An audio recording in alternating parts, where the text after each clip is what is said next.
You're taking beautiful photographs, you're putting in all the effort, but now you're asking, where should I really focus? Should I grow on social media? Should I make videos for YouTube? Or take a leap into prints and exhibition? I'm Arzu Khurana and I've been into wildlife photography for more than 10 years now, and I've done all the three: social media, YouTube, and the exhibitions. I've started from social media. For me, it began with Instagram. I've spent years building a community there. Real people, real engagement. But frankly, it has not been easy. Even today, if I stop posting for a few days, after all these years of posting, my reach drops massively. That's the thing about Instagram. It gives you short-term motivation. Fast growth, but the moment you pause, it slows down everything. It's completely algorithm driven. You can only do so much on Instagram. You might put a photograph that took days and days to shoot, and it might not reach people, it might not work out that well. But then a random reel which took you barely 15 minutes to make might reach millions and might go viral, so you never know. So the problem with social media is it grades for visibility, it gives you quick engagement, but it has unpredictable reach and demands constant posting. Have you ever felt demotivated by Instagram's reach? Drop a comment so that I know and I can give you tips later on how to increase your Instagram's reach. Now let's talk about YouTube.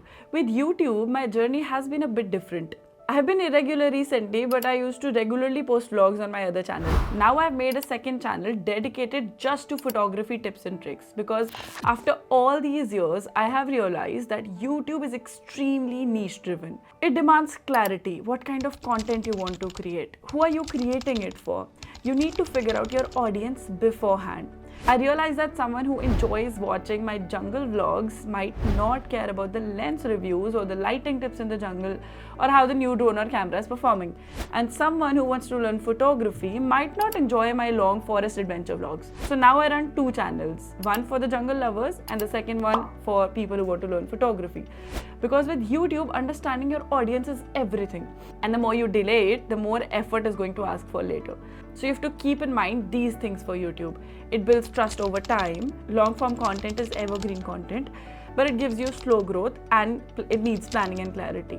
So do you know who your audience is? Now, if you aren't very sure at the moment, start by making few videos and figure it out during the beginning of this process.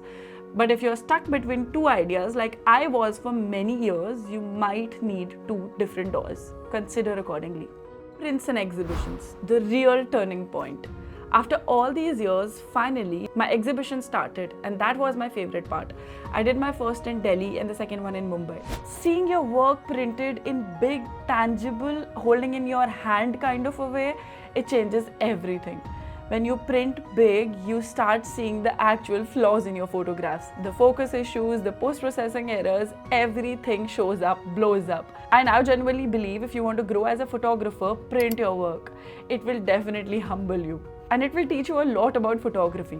Both the exhibitions shifted my thought process. It taught me about paper, lighting, canvas, sharpness, storytelling and whatnot. And most importantly, it taught me how to see my work in a very different manner. Now the pros and cons for an exhibition are, it gives you immense artistic growth. It has a higher emotional value, but then higher financial value also. It needs a lot of investment in planning, and it gives you a slower growth, but a deeper connection because you're able to interact with your audiences in person. Now, if you haven't printed your work, start with one photo. Big print, frame it. You will learn something very different about your own photography. If you're just starting your journey, don't jump into the exhibition part as such, but then build a portfolio that is worth showing it to the world, and then take the next step. Now, I have told you about all the three. The question would be, where should you focus? So to summarize and to give you an answer directly, I'm going to break it down and make it easy for you. Start with social media if you want quick growth and visibility. Just don't attach yourself too much to the likes and comments. Dive into YouTube if you love teaching, storytelling, or any sort of long format content where you want to add some value in the lives of your viewers. It gives you a great connection with people. Aim for prints if you're thinking long term and if you want to leave an artistic legacy, if you want to test your limits and see if your images are worth it. I'm still on all the three, but at different energies and with different expectations. Each platform gave me some unique visibility, voice, and value. So figure out your platform, and if you're still confused, drop a comment and I will try to answer your question in my upcoming videos.